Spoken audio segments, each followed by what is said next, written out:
de la formación del ADN ya podríamos considerar que la materia se va a organizar.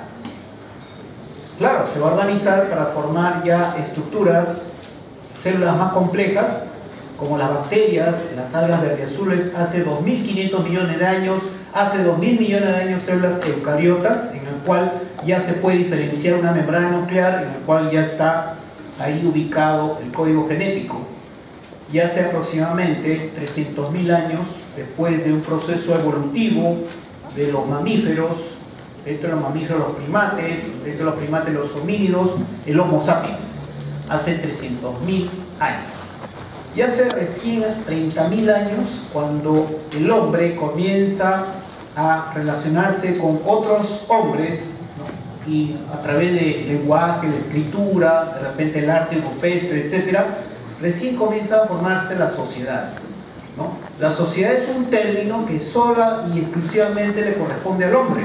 Y cuando digo hombre, significa hombre y mujer, ¿no? Aquí no estamos en machistas ni feministas, ¿no? Y tampoco voy a decir pues mujer, ¿no? No, el hombre es hombre y mujer, ¿no? Ya.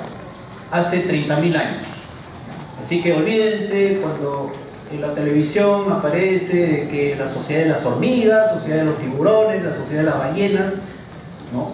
Esos son animales que en su conjunto forman sistemas multi-individuales, porque están formados por múltiples individuos, pero ellos no se están relacionando con un código como el lenguaje. Podrá relacionarse con cierto tipo de sonidos o cierto tipo de movimientos, pero no a través de un tipo de código altamente complejo que viene a ser el lenguaje, ¿no? Y tampoco con otros signos. ¿Ya? Y es así, por ejemplo, que ustedes ven ahí cuando se va formando justamente una célula, ¿no? Con su código genético, células procariotas, eucariotas, sistemas multicelulares, como están ustedes viendo ahí, se va formando, ¿no? Y es un proceso continuo, como les digo, ¿no? Con seres multicelulares. Luego ya vienen los peces, vienen los anfibios, vienen los reptiles, luego viene, ¿no? Justamente a través de la evolución de los mamíferos, viene ya, ¿no? Lo que son los primates, los homínidos, hasta que por último aparece en la evolución el hombre, ¿no? En su máxima expresión, ¿no? Y que, como sabemos, ¿no? Puede modificar pues la naturaleza. Entonces todo esto es un proceso continuo, en el cual cuando hablamos de materia o sistemas inertes es porque estamos hablando de materia ordenada, pero a partir de la formación del ADN, con todas las especies o individuos vivos o sistemas vivos materiales, recién podemos hablar de los sistemas, o mejor dicho, de materia organizada. ¿Ya? Y ese es un proceso continuo, porque los dos siguen líneas paralelas en estos momentos. Se sigue formando materia inerte y se siguen formando materia viva. O sea, se siguen formando a través de los sistemas, estos de sistemas inertes, a través de materia ordenada, y sistemas vivos a través de materia organizada. Bueno, y esta fórmula ustedes la conocen perfectamente, ¿no? Y esta fórmula nos va a servir no solamente para los sistemas inertes, sino también para los sistemas vivos, ¿no? En el cual la energía es igual masa por la velocidad de la luz al cuadrado. Es decir, yo puedo convertir energía pura si a un elemento, a una masa, a un objeto, lo llevo a la velocidad de la luz al cuadrado. Y viceversa, también se puede hacer, ¿no? Ustedes se preguntarán, ¿pero cómo puede pasar de la energía a la materia y la materia a energía? Bueno, hay una serie de procesos que se han dado en la naturaleza. Por ejemplo, yo quiero convertir energía en materia. Bueno, eso lo podemos evidenciar a través del Big Bang. Como les mencioné, en algún punto del universo se comenzó a liberar grandes cantidades de energía a través de una gran explosión, y de ahí materia. Y el sentido contrario, que se convierta en materia en energía.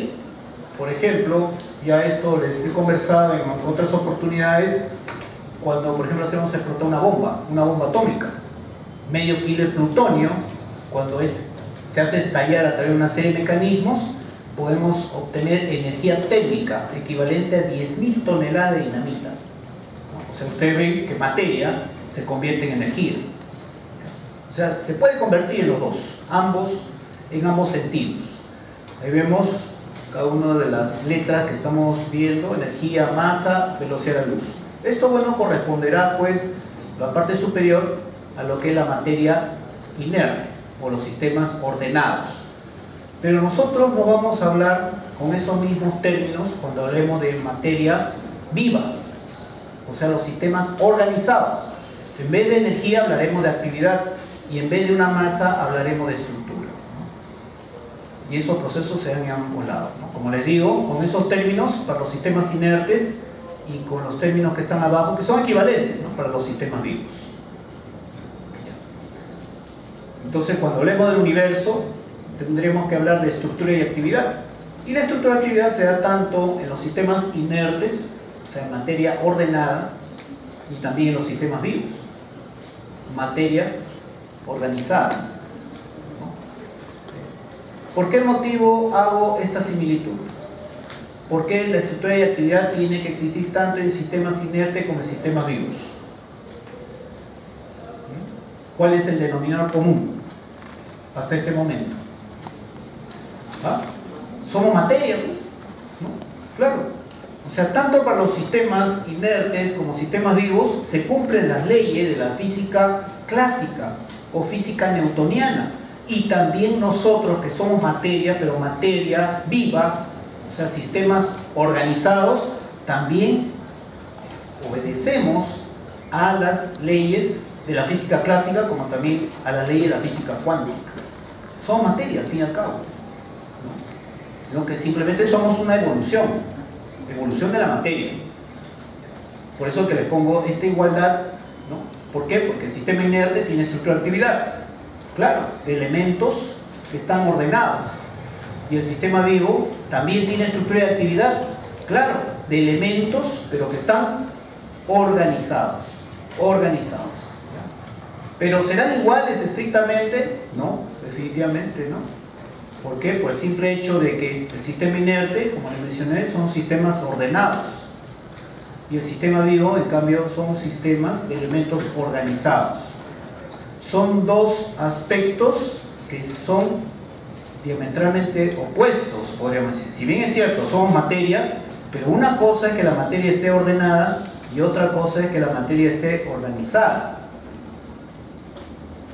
Puedo ponerle pregunta examen. A ver, ¿cuándo hablamos de elementos ordenados y cuándo hablamos de elementos organizados? Una diferencia. ¿O es lo mismo? Yo le puedo poner opciones, ¿no? ¿Serán iguales un sistema ordenado que un sistema organizado? No, porque simplemente con el término de organizado yo podría, ¿no?, deducir de que hay jerarquías, ¿no?, y esos elementos están en interrelación. En cambio, el sistema ordenado, los elementos, como su nombre indica, están ordenados. Yo puedo ordenar, por ejemplo, todo el conjunto de las carpetas que están en este momento, así como están ordenados. Porque son materia inerte, que están conformados por sistemas ordenados. Pero es muy diferente en nosotros, que somos materia viva, conformada por elementos organizados.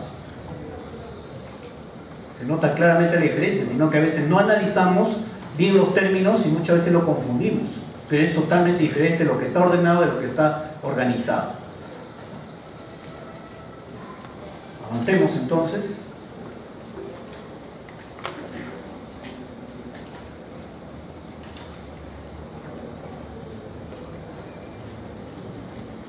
Estos son los niveles de organización de la personalidad. El doctor Pedro Ortiz, y que nos va a servir también para poder estructurar las clases.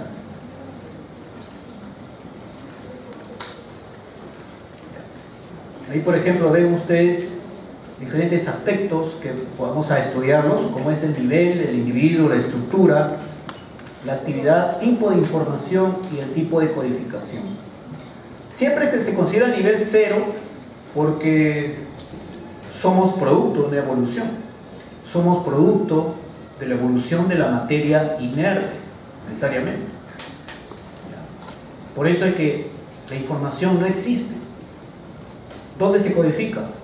No hay lugar, sobre todo cuando hablamos del individuo físico, o sea, la materia inerte, ¿no? Luego, cuando hablamos del nivel, el primer nivel, hablamos del individuo celular.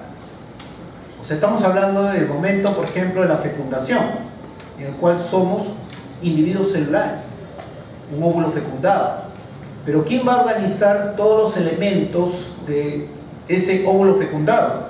Pues ustedes saben que como cualquier célula tiene mitocondria, ribosoma, retículo endoplásmico rugoso, liso, etc.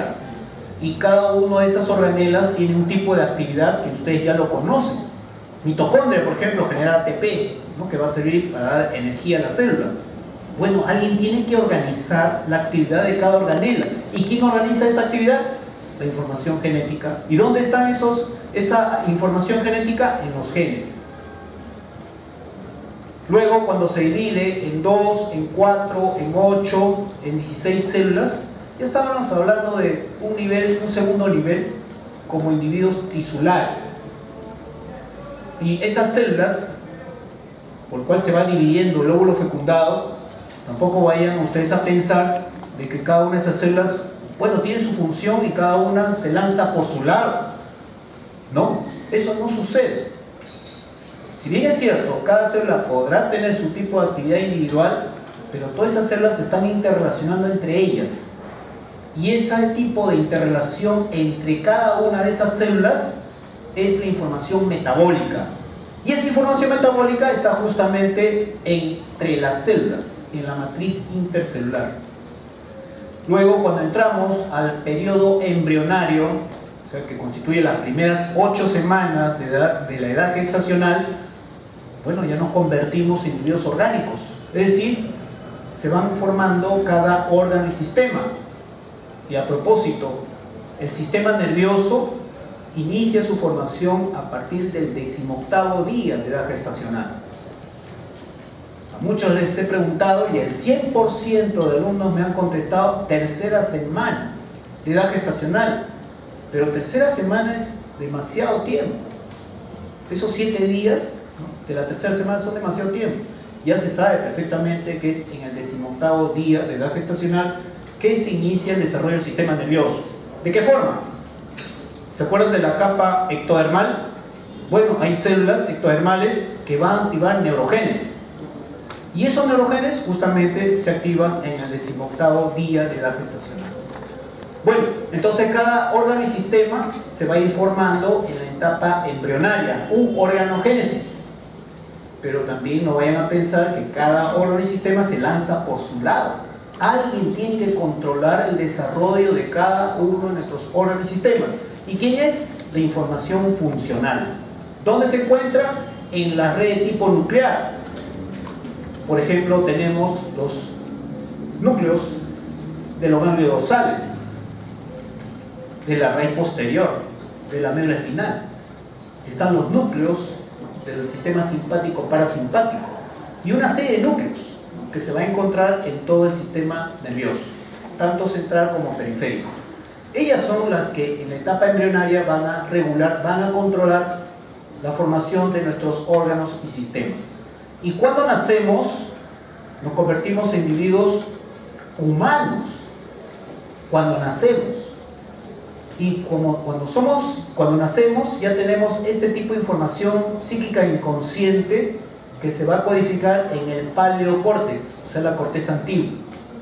En este paleocórtex, este tipo de información constituye las sensaciones afectivas y sensaciones cognitivas. Sensaciones afectivas, apúntenlo bien, ¿eh? Sensaciones afectivas son sensación de hambre, sensación de sed, sensación de micción, sensación de defecación, sensación táctil afectiva, sensación térmica, sensación dolorosa, sensación olfativa, sensación gustativa. ¿Y cuáles son las sensaciones cognitivas? Que también están codificadas en la información psíquica inconsciente en el paleocórtex. La sensación sinestésica, que tiene que ver con el movimiento de nuestros miembros. La sensación vestibular, la sensación táctil cognitiva, las sensaciones visuales y sensaciones auditivas. Con todo ese tipo de sensaciones, prácticamente está, se podría decir, preparado cuando nosotros nacemos.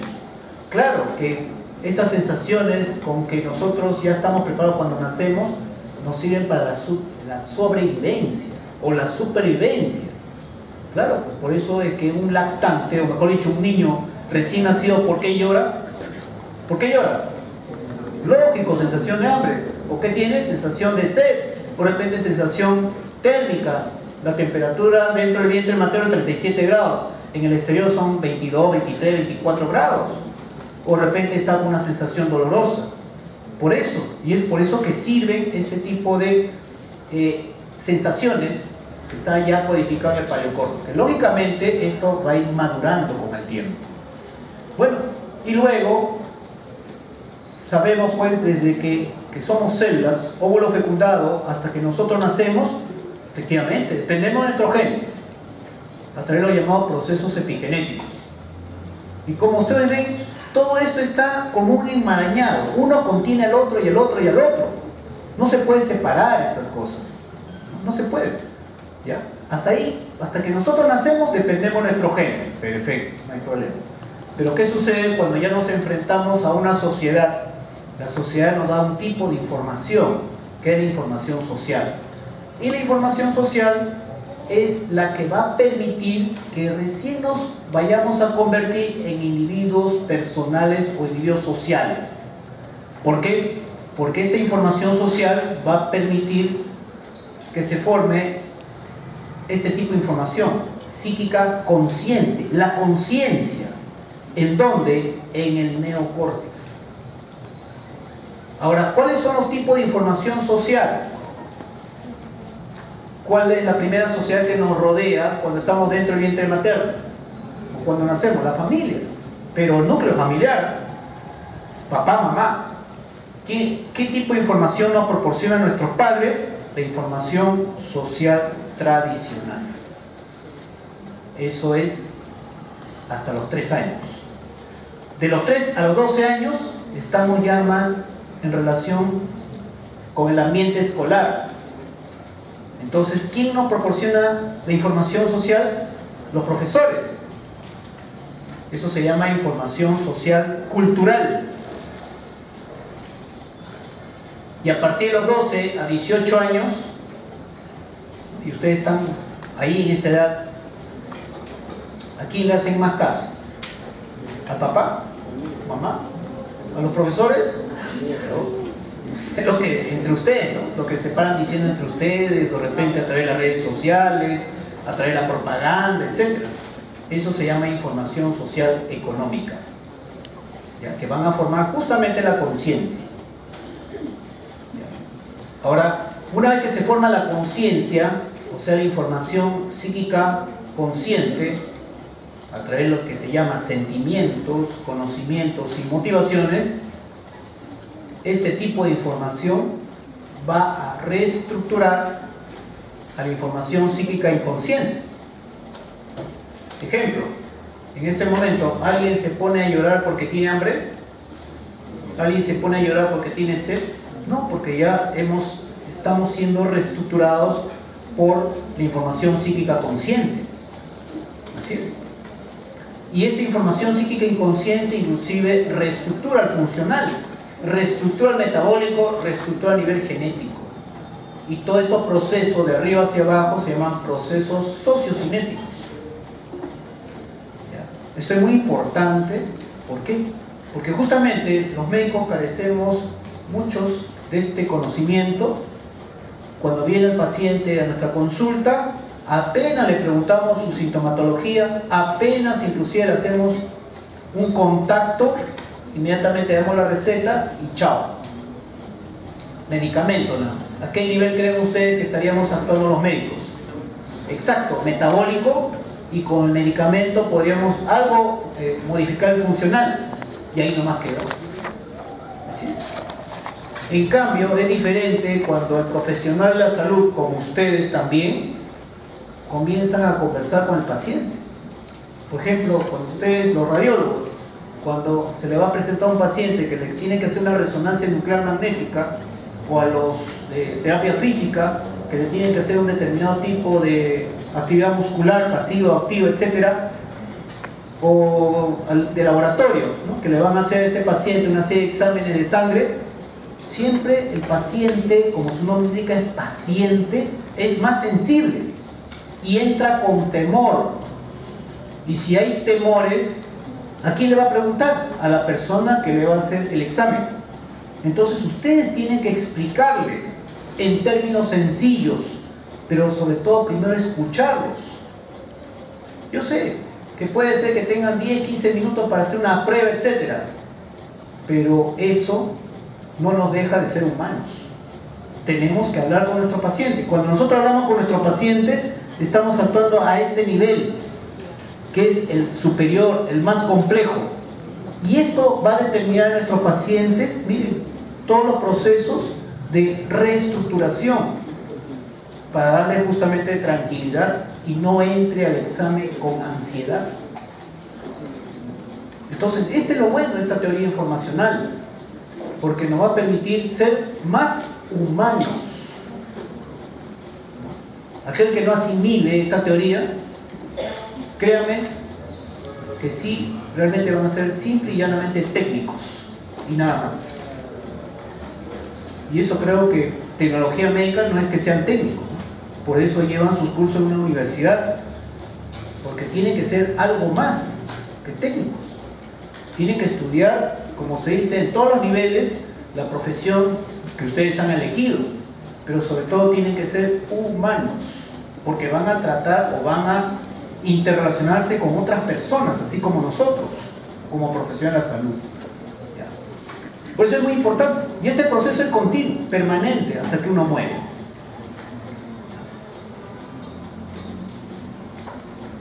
Ahí está, nuevamente, vamos a ver, podemos ver, están los procesos, tanto a nivel de procesos epigenéticos, como también a través de la sociedad, también la información social, es un proceso permanente.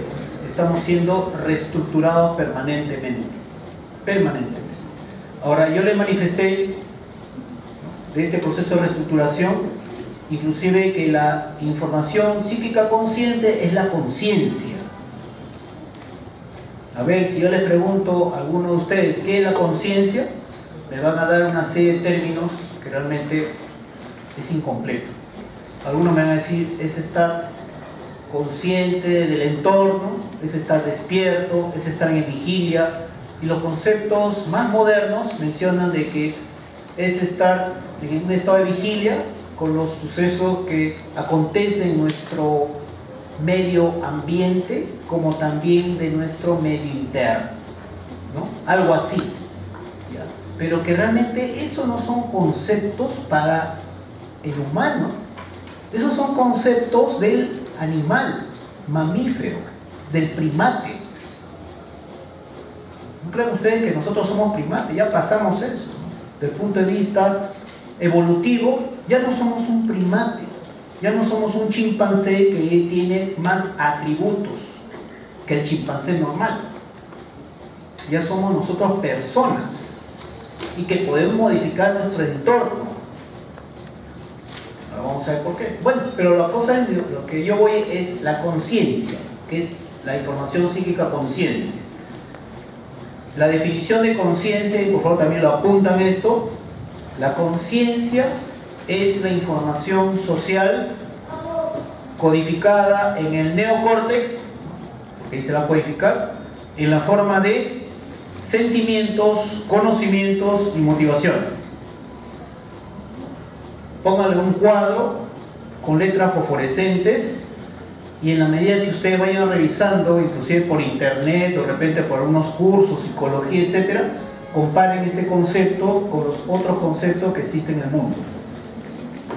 Ya, nuevamente repito, la conciencia es la información social codificada en nuestro neocórtex, nuestro, de la persona, no es de un primate.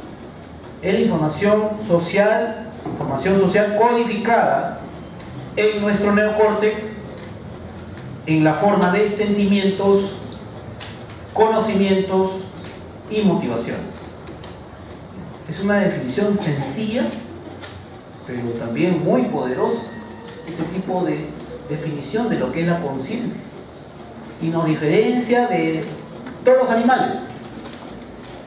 Porque la definición que les di de la psicología, que es estar atento a lo que sucede en nuestro medio externo, como también nuestro medio interno, ese es del primate. Esa definición de conciencia funciona hasta para mi perrito, hasta para mi gato funciona. Así es. Pero eso no es completo cuando hablamos de los seres humanos. Es una definición también, ¿no? Justamente la teoría informacional.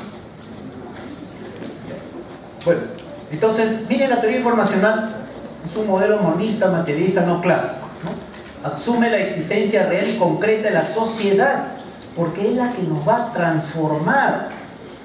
Pero ojo, sociedad de los hombres, o de las mujeres, ya, para los feministas, de hombres y mujeres, y de la conciencia con la definición que les he manifestado.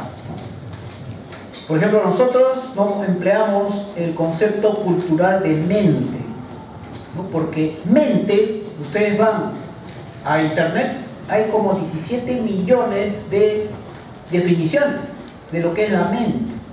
Y justamente por lo mismo que existen miles y miles, millones, mejor dicho, de definiciones de lo que es la mente a lo largo de toda la historia de la humanidad, es que no empleamos ese tipo de concepto o definición, ¿ya? Y esta teoría también nos hace que pertenezcamos al universo, ¿no? Aquí está el hombre, que somos una personalidad porque tenemos información psíquica, tenemos una conciencia, y efectivamente el conjunto de personas va a formar la sociedad, y toda esta sociedad formamos parte del sistema vivo, ¿no? Porque también hay otros sistemas vivos que solamente tienen información genética. Por ejemplo, ¿qué sistemas vivos tienen solo información genética? Las bacterias, las amebas, microorganismos, ¿no? Aunque microorganismos, ojo, tengan mucho cuidado, porque microorganismos son bacterias, virus, parásitos, hongos. Así es. En este caso, solamente las bacterias, ¿ya? Bacterias con información genética, y ahí sí se quedan, ¿no? ¿Qué individuos tienen información metabólica? Es decir, información genética y metabólica. Hasta ahí no me ha llegado. ¿Qué individuos? Las plantas, los hongos. ¿Qué individuos tienen información neural o funcional? Es decir, no solamente tienen genética, metabólica, sino también funcional o neural. Ya los animales, pero que pueden moverse, ¿no? Por ejemplo, las lombrices, los invertebrados, ¿no? ¿Y quiénes tienen información psíquica? Depende si es información psíquica inconsciente y consciente. Los que tenemos información psíquica consciente somos los hombres y las mujeres. Pero ojo, si tenemos información psíquica consciente, significa que tenemos los demás tipos de información: genética, metabólica, neural y psíquica inconsciente, ¿ya? Todo esto es paulatino, ¿no? En la medida que se han evolucionado las especies, ¿ya? Entonces, este tipo de gráfico, ¿qué me dice? De que todo lo que puede hacer el hombre en su entorno altera el universo, y todo lo que pasa en el universo afecta al hombre. ¿Lo estamos viendo o no? Claro, toda la actividad humana, de la quema o tala de árboles, del uso de sustancias, gases que han dañado la capa de ozono, ¿no? ¿Cuáles son los efectos ahora? Mayor radiación ultravioleta, mayor incidencia de cáncer de piel, etc. O sea, hemos pensado de que nosotros, como la última evolución de los sistemas vivos, éramos los reyes, pues, del universo, ¿no? Y lo que hemos alterado justamente es nuestro hogar, nuestro único hogar, que viene a ser el planeta Tierra. Entonces, ¿qué ha planteado a raíz justamente del descubrimiento ya confirmado de que existe agua en Marte? ¿Qué ha dicho Stephen Hawking? Que tenemos que ir a explorar, porque la Tierra, bueno, yo ya de repente no voy a vivirlo, ustedes lo van a vivir, o de repente sus hijos, van a tener que vivir grandes migraciones, pero no de aquí pues a la selva, a la sierra, no, a otro planeta. O sea, estamos hablando de cosas mayores. Así que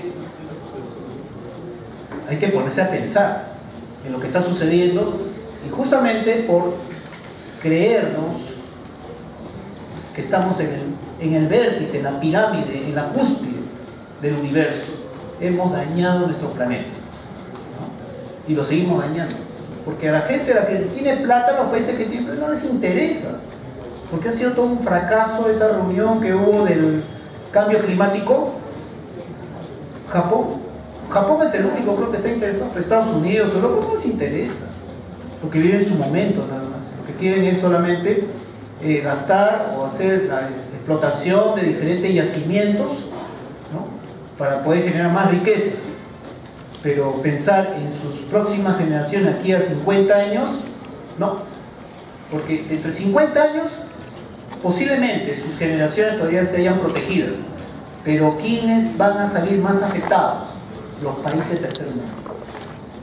Gracias. De aquí en 30 años van a ver ustedes. Bueno, y solamente por hablar de la parte de neurofisiología, y adelantarnos un poco, por ejemplo, vean ustedes 3 sistemas de los 10, hay múltiples sistemas realmente, 3 sistemas que están interactuando en nuestro sistema nervioso, que viene a ser el sistema noradrenérgico, serotoninérgico y dopaminérgico.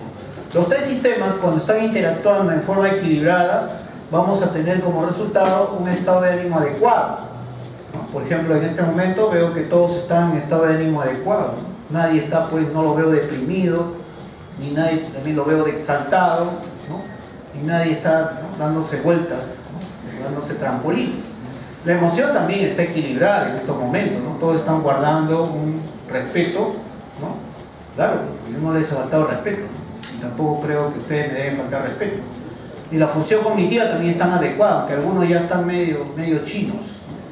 Recomendación: cuando ustedes tengan una clase muy densa, ¿no?, sobre todo a partir de las 2 de la tarde, no coman mucho, ¿no? Hay algunos que se han comido con su aeropuerto, ¿no?, sus tallarines con papa a la huancarina.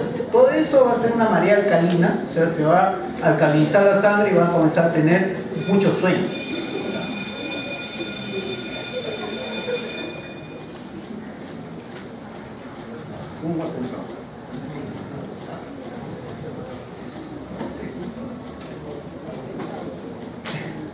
Bueno, todo eso entonces siempre y cuando esté en perfecto equilibrio. Y cuando hablemos de la depresión, justamente vamos a tener que hablar nuevamente de los sistemas de neurotransmisión que hemos conversado. Por ejemplo, vamos a tener una disminución de la dopamina, la función dopaminérgica. Y lo que sucede en estas personas que tienen disminución de la función dopaminérgica, anedonia, falta de placer. No hay que ponerse en el zapato de los pacientes para poder entenderlos. Eso es lo que quisiera que ustedes cada uno incorporen en su cabeza, en su neocórtex. Pónganse en el lugar del paciente. Cuando ustedes estén frente a uno de ellos como paciente, no piensen ustedes que el paciente tiene el mismo estado de ánimo que nosotros, estando sanos. El paciente es más sensible. Por lo tanto, si tú tienes un gesto en tu rostro que está malhumorado, el paciente ya no te va a dar más datos, porque es muy sensible. Tú tienes que tratarlo de una forma adecuada. Es un trato especial que debemos tener nuestro paciente, ¿no? Pero otra recomendación: póngase siempre en el lugar de sus pacientes, ¿no? Porque en algún momento de la vida vamos a nosotros también a ser pacientes. Entonces imagina un paciente que no tiene placer por nada,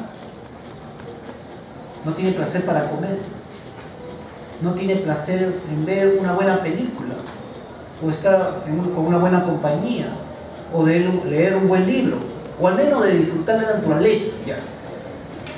Y esos que no quieren hacer nada, que son vagos, aunque sea, pues, están tirados en el medio de la vía del tren, mirando las estrellas, pero eso les gusta, tienen placer. Pero imagínense una persona que no tiene placer de nada, debe ser terrible, debe ser muy terrible. Como también hay disminución de la función serotoninérgica y el paciente lo que va a tener puede ser anorexia, no tiene apetito, alteración del sueño, puede tener mucho sueño o poco sueño, o nada de sueño, insomnio, justamente por disminución de la función serotoninérgica. Como también se le ve el estado de ánimo deprimido, está abúlico, no tiene voluntad para hacer las cosas, está apático, no tiene motivación, no tiene ganas de salir de la cama, no tiene ganas de salir a la calle. Como le digo, debe ser terrible en esa persona, ¿no? Es un sufrimiento. Disminución de la función noradrenérgica, por lo tanto hay disminución del impulso y la motivación. Disminución de la concentración, si hablamos de la parte de la esfera cognitiva. Y lo único que está incrementado es esta CRF. Delegada, ¿dónde está la delegada? Delegada, ¿dónde está? Desapareció. Delegada, ahí está la delegada. ¿Qué capítulo ustedes han hecho antes de llegar a neurofisiología? ¿Cómo? Cardiovascular, hemato. Glándulas endocrinas todavía no, ya, muy bien. Ojo, fisiología de la sangre y del sistema inmunológico. Fisiología o neurofisiología, ya, pero no neurología. Neurología es ver las lesiones cerebrales y sus consecuencias, ¿no? Muchos me ponen, inclusive en las monografías, ¿no? Curso de neurología, no están haciendo neurología, estamos haciendo neurofisiología, o sea, el funcionamiento normal del sistema nervioso, ¿ya? Bueno, como no han seguido, o mejor dicho, no han tocado todavía la parte de las glándulas endocrinas, bueno, este es factor de crecimiento, factor liberador de corticotropina, que es un factor hipotalámico, que está aumentado cuando estamos deprimidos. ¿Y esto qué va a dar lugar? Aumento del cortisol. Pero cuando aumenta el cortisol debido a la depresión, debido a este factor liberador de corticotropina, este cortisol se incrementa en forma crónica, por semanas, meses o años. No es como el incremento de cortisol que tenemos cuando despertamos. Cuando despertamos hay un pico de noradrenalina, como también de cortisol, como también cuando nos bañamos, ¿no? Que nos caiga el agua helada, no las tibiecitas, que a algunos bastante les gusta eso, agua tibiecita, ¿no? Agua helada para despertar justamente, ¿no? O si no, cuando uno hace actividad física, ¿no? Los niveles de cortisol se dan por picos, ¿no? Y eso es bueno, porque estimula el sistema inmunológico, se libera endorfinas, se activa el sistema nervioso. Pero cuando hay depresión, la elevación de este factor hipotalámico, factor liberador de corticotropina, es una elevación constante que va a dar lugar justamente al cortisol elevado en forma constante. Y eso sí es malo. Bueno, ese incremento del factor liberador de corticotropina da la ansiedad. Y es por eso que hay personas que estando con depresión también se sienten ansiosas. Pero el problema del cortisol elevado por largos periodos de tiempo da lugar a la inhibición de la inmunidad celular. Y si hay inhibición de la inmunidad celular, ya pues tenemos mayores probabilidades de tener infecciones, ¿no? Rinitis, faringitis o problemas digestivos.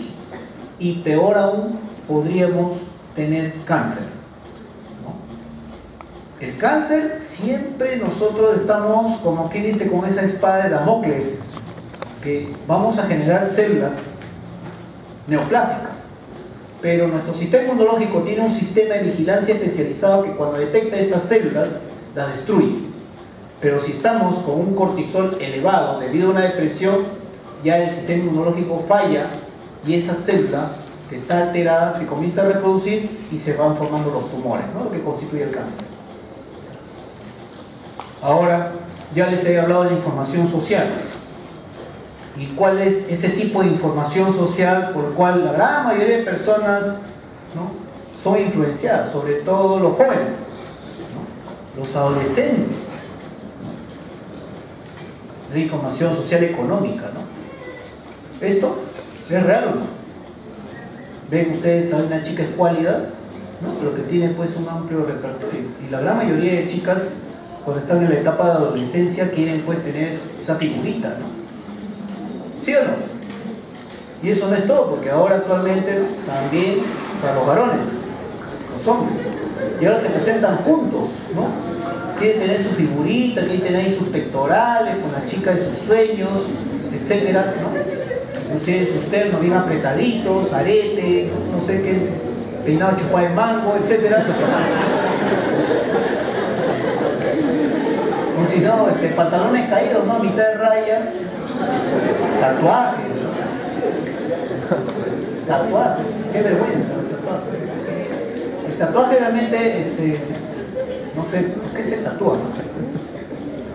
Si tienen tatuajes, bórrenlo, chicos, porque realmente, no sé, bueno, cuando en mi tiempo solamente yo veía un tatuaje, aquellos que salían del frontón, en aquellos tiempos, o del, digamos, ¿cómo se llama? Del frontón, claro, pues, en los tiempos de los 80, el terrorismo,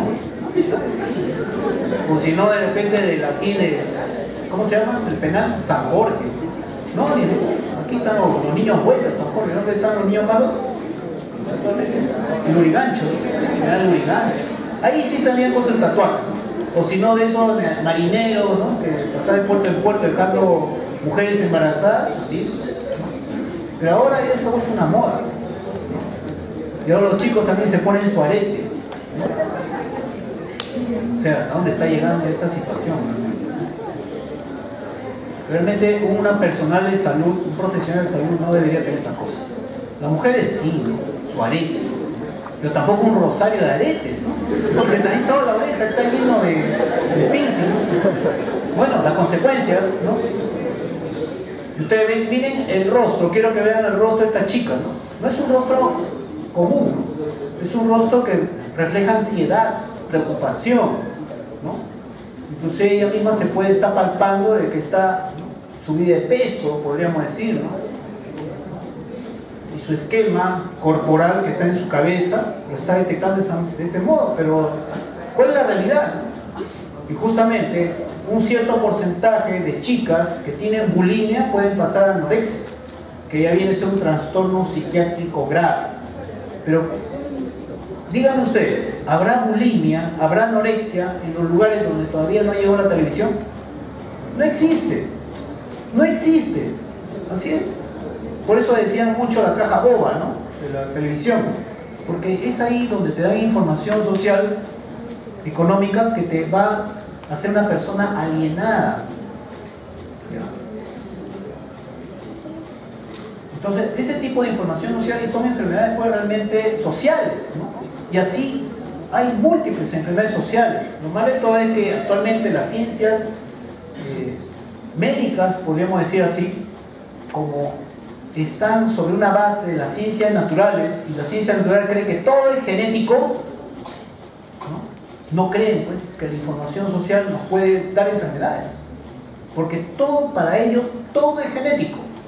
Por eso es que hace 20 años dijeron, pues sacaron un gen que decían que era responsable de la homosexualidad. Así es. En los últimos años han sacado genes diciendo de que podemos encontrar el gen de la hipertensión arterial, hemos encontrado genes responsables de la diabetes, etc. Pero no todas las enfermedades son puramente genéticas. Hay personas que pueden ser padres esquizofrénicos, sin embargo ese chico no es esquizofrénico, pero puede suceder algún evento social que haga que se desencadene la esquizofrenia en esa persona. O sea, muchas veces, gran porcentaje de las enfermedades son sociales, justamente por el entorno social. A ver, vamos a analizar ahora este nivel, ¿no? Justamente cuando nosotros nacemos, ¿no?, la información psíquica inconsciente, la inconsciencia se llama. Y la inconsciencia, o sea, el paleocórtex, ¿no?, se va a formar a partir del 7º mes del embarazo hasta el 9º mes, lo que constituye el tercer trimestre del embarazo. Y aquí están las sensaciones afectivas, ¿no?, que ya les hablé, como también las sensaciones cognitivas. Inclusive sabemos dónde se están codificando las sensaciones afectivas, en el paleocórtex límbico, ¿no? Aquí estamos viendo hemisferio derecho por la cara interna o cara medial, y toda esa zona que está medio color azul, que está rodeando al cuerpo calloso, ese es el paleocórtex límbico, y ahí está codificado las sensaciones afectivas. En cambio, las sensaciones cognitivas está codificado, mejor dicho, se encuentra en el paleocórtex motor, paleocórtex sensitivo, sensorial, paleocórtex auditivo, paleocórtex visual. Con todo esto ya nosotros venimos al mundo, ¿no? Cuando nacemos, con todo este sistema ya codificado, ¿no? Y que lógicamente se va a reestructurar, ¿no? Y va a mejorar. Ahora, hablando del quinto nivel justamente, aquí, o sea, hablamos de la información psíquica consciente, la conciencia. Y la conciencia tiene tres sistemas. Justamente este sistema afectivo emotivo, donde se codifican los sentimientos de los 7 meses de edad gestacional hasta los 3 años. ¿Qué tipo de información social permite la formación de sistema? ¿Ya se olvidaron? ¿Ya? Información social. ¿Qué información social nos dan nuestros padres? Tradicional. Los sentimientos, muy importante. El amor, el odio, la cólera, ¿no? Y miren, el tercer trimestre del embarazo. Y muchas veces las agresiones que le dan a la mamá embarazada justamente son en el tercer trimestre del embarazo. ¿Se imaginan cómo van a nacer esos niños? Por eso nacen resentidos, ¿no? Cuando esa relación entre pareja no va bien. Justo en el tercer trimestre del embarazo hasta los 3 años, ¿no? De edad extrauterina. ¿Y dónde se codifica los sentimientos? Esta es la base del cerebro. Estamos aquí en el lóbulo, la base del lóbulo frontal, como el polo anterior del lóbulo temporal y también su parte medial. Lo que se llama todo esto el paleocórtex límbico, paralímbico, neocórtex paralímbico. De los 3 hasta los 12 años se va a formar el sistema cognitivo productivo, los conocimientos. ¿Qué tipo de información social lo forma? ¿Qué tipo de información social lo va a formar? Información social cultural, no se olviden, información social cultural, ¿no? Nuestros profesores, también nuestros padres. ¿En dónde? En la confluencia entre el lóbulo parietal, temporal y occipital, ¿no? El neocórtex parieto-temporo-occipital. Ahí se codifican los conocimientos. En este momento, por ejemplo, que estoy brindándoles conocimientos, lo están codificando justo en esa zona. De los 12 a 18 años se forma este sistema conectivo volitivo, las motivaciones, ¿no? ¿Qué tipo de información social? Claro, información social económica. ¿En dónde? Justo en el lóbulo frontal, en el neocórtex prefrontal dorsolateral. Ahí están las motivaciones. Las motivaciones de qué cosa quiero ser yo mañana más tarde. Pero también en este sistema conectivo volitivo se está codificando los principios, los valores, las reglas, las normas, ¿no? Y es por eso que estamos sentados en este momento, ¿no? Porque ustedes han seguido pues toda una serie de procedimientos, ¿no? Para poder ingresar, ¿no? Y poder estar en este curso, ¿no? Todo eso tiene que ser a través de normas, reglas, reglamentos, ¿no? Conservan un nivel de respeto porque tienen principios, tienen valores. Aquí se codifica todo eso. El neocórtex, ¿no? El neocórtex prefrontal dorsolateral, ¿no? Son los sistemas de la conciencia. Por eso que les mencionaba de que la conciencia es la información social codificada en el neocórtex bajo la forma de sentimientos, conocimiento y motivaciones. Y estos 3 sistemas tienen que estar presentes y desarrollándose, formándose en su periodo de tiempo adecuado. ¿Por qué? Porque si yo tengo una mala estructuración del sistema afectivo emotivo, los sentimientos, pero tengo inteligencia, tengo también buenas motivaciones, pero si esta persona tiene poder, esa persona va a hacer grandes daños a la organización en donde se encuentre, ¿no? En el cual lo va a dirigir. Muchas veces esa persona no tiene escrúpulos. Como le digo, puede ser muy inteligente, tener amplios conocimientos, puede tener buenas motivaciones, pero si no tiene buenos sentimientos, olvídense, es una persona negativa para esa institución, para esa organización, ¿ya? Y así se desarrolla la personalidad, ¿no?, en base al sistema afectivo emotivo, el temperamento, al sistema cognitivo productivo, el intelecto, y al cognitivo volitivo, el carácter, ¿no? Esos son los tres componentes de la personalidad, ¿no? Eso para que lo comparen también, ¿no?, con otras definiciones de personalidad que existen en el mundo.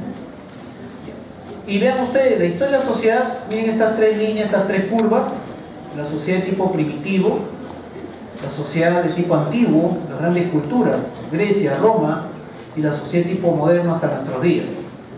Vean ustedes que los tres sistemas están presentes: la estructura tradicional, la estructura cultural, ¿no?, y la estructura económica, ¿no? Pero aquí en la sociedad de tipo primitivo predomina la estructura tradicional, claro, porque eran los padres quien cuidaba, ¿no?, digamos, a la familia.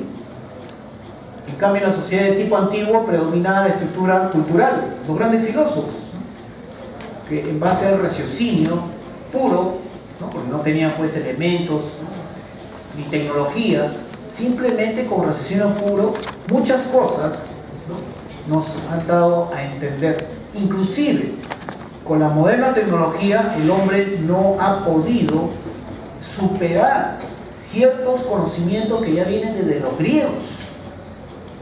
Inclusive los conocimientos que teníamos a la fecha, de acuerdo a todos los avances científicos, hemos tenido que hacer como una reingeniería y volver a los conocimientos de la Grecia antigua, a través de los grandes filósofos. Y bueno, la sociedad de tipo moderno, ¿no?, en el cual predomina la estructura económica, que es la que prepondera actualmente, ¿no? Porque ustedes ven, ¿es verdad o no es verdad que el gran porcentaje de los congresistas son empresarios? Claro, pero empresario hasta un delincuente, ¿no? Oropesa, empresario, tremendo, ¿no? Claro. Y todo se mueve en base a eso. El presidente, por ejemplo, también se mueve en base a estas grandes convenciones de empresarios, ¿cómo se llama?, que se da en Ica. No, hay una que se da de convención de empresarios acá en Lima, perdón, en el Perú, pero en Ica se da sobre todo. Bueno, se reúnen, ¿no?, grandes empresarios, mineros, ¿no?, metalurgios, etcétera, etcétera, ¿no? No, acá en el Perú. Y justamente ellos, en forma muy subrepticia, ponen los puntos, ¿no?, para el desarrollo de las empresas, ¿no? O sea, prácticamente pues todo está en base a la estructura económica, ¿no? Ya ven, también todo es económico. Fondo Monetario y Banco Mundial. Así es. Ellos son los que tienen el dinero, ¿no? O sea, se puede prestar, ¿no?, a través de diferentes bancos del mundo, ¿no?, y claro, con unas altas tasas de interés, porque todo está así, y por eso que a ciertos poderes les conviene que todos estemos en la famosa aldea global, ¿no?, que estemos todos, ¿no?, digamos, seamos uno solo, todo el mundo. Y por eso que cuando cae la bolsa china, el problema es para todo el mundo, ¿sí o no? Para todos, ¿no? Bueno, los que van al mercado saben mejor lo que estoy hablando, porque no hay estabilidad de precios, no hay estabilidad, y más pobreza. Y ustedes creen el cuentazo que nos dicen los países del primer mundo de que si nosotros seguimos al pie de la letra lo que dicta el Fondo Monetario Internacional y el Banco Mundial, ¿vamos a llegar a ser país del primer mundo? No, no. Y para los que quieran, ¿no?, a través de su delegado le voy a enviar una obra que escribió un coreano que estuvo en el Banco Mundial varios años. Se llama Pateando la Escalera, en el cual cómo los países del primer mundo nos hacen creer a los del tercer mundo que vamos a alcanzar su mismo nivel. Pero hay una serie de cosas que ustedes no saben, ¿no? Pero ustedes tienen que leer eso. Yo no les voy a explicar todo, ¿no? Tienen que leerlo. Y después podríamos discutirlo eso, ¿no? Pero tienen que leer eso, ¿no? Así que no se la crean todas, ¿no?, porque todo está maquinado. Ahora mi consejo para ustedes que son jóvenes es que mi ideal es que se formen científicos, ¿ya? Porque actualmente hay una nueva tendencia en toda la Facultad de Medicina del Perú, de que todo es aprendiendo casos clínicos. Y claro, podrán salir buenos diagnosticadores, profesionales de la salud, pero que sean investigadores, no. Y mientras no vayamos a crear nuestra propia tecnología a través de nuestra ciencia propia de peruanos, siempre vamos a ser dependientes de lo que venga de afuera. Siempre. Así que hay que fomentar la ciencia, hay que formar científicos. Y esta tendencia ya no resulta hace 5 años acá. Y lamentablemente se están formando buenos diagnosticadores, ¿no? En medicina, por ejemplo, es así, ¿no? Lamentablemente. Bueno, y ustedes ven, miren, esta es la historia de la sociedad de tipo primitivo, antiguo y tipo moderno. Es lo mismo de lo que sucede en el ser humano. Están los 3 sistemas de la conciencia: el sistema afectivo, sistema cognitivo y sistema conativo. Pero predomina en la infancia el sistema afectivo, ¿no? Se forma a través de los sentimientos. En la niñez predomina el sistema cognitivo, en donde se forman los conocimientos, y en la adolescencia, a partir de los 12 años, el sistema conativo, se forman las motivaciones. Ahora, ustedes ven que las curvas no caen, porque esta curva es hasta que uno muere. Ahora, la parte afectiva, por ejemplo, en cuanto a los sentimientos, el amor, por ejemplo. ¿Qué mejor ejemplo? Vargas Llosa, ¿no? 50 años casado, no sé cuántos hijos ya profesionales, y se ha vuelto a enamorar. ¿Cuántos años tiene? 80 y tantos. Entonces el sistema afectivo sigue funcionando hasta el final de tus días y da la vuelta. Sistema cognitivo. He leído el año pasado en Selecciones una bioquímica de 93 años que recién a los 93 años se graduó de doctora. 93 años. X motivos, bueno, porque ustedes saben que la mujer de antes que se dedicaba a estudiar era una rareza. Actualmente es común, pero después la mujer cuando se casa ya es esposa, ya es madre, ya es muy difícil, ¿no?, de que vaya escalando, ¿no?, grados académicos. Pero miren, 93 años, luchar y luchar y sacar su doctorado. 93 años, eso sucedió en México, me parece. O sea, el sistema cognitivo sigue todavía también adelante. Y conativo, ustedes, por ejemplo, deben haberse formado, digamos, a unos objetivos de vida, ¿no? De repente decir, a los 25 años voy a tener mi profesión, voy a trabajar, voy a tener mi carro y mi casa. Una vez que alcanzan esos objetivos a los 25 años, se trazan otros objetivos de vida, ¿no? Ya sea casarse, tener sus hijos, etcétera, etcétera. Cuando lo alcanzan, se trazan otros objetivos de vida, ¿no?, que son motivaciones. Pero todo eso en base a lo que es la ética, la moral. Porque todo lo que tú puedas conseguir, consíguelo pues por tu propio esfuerzo, ¿no? Eso es siempre y cuando tengas principios y valores. Claro que si no los tienes, lo vas a conseguir de una manera, ¿no?, de una forma muy inadecuada, ¿no? Entonces todos estos 3 sistemas se amplían hasta que uno muere.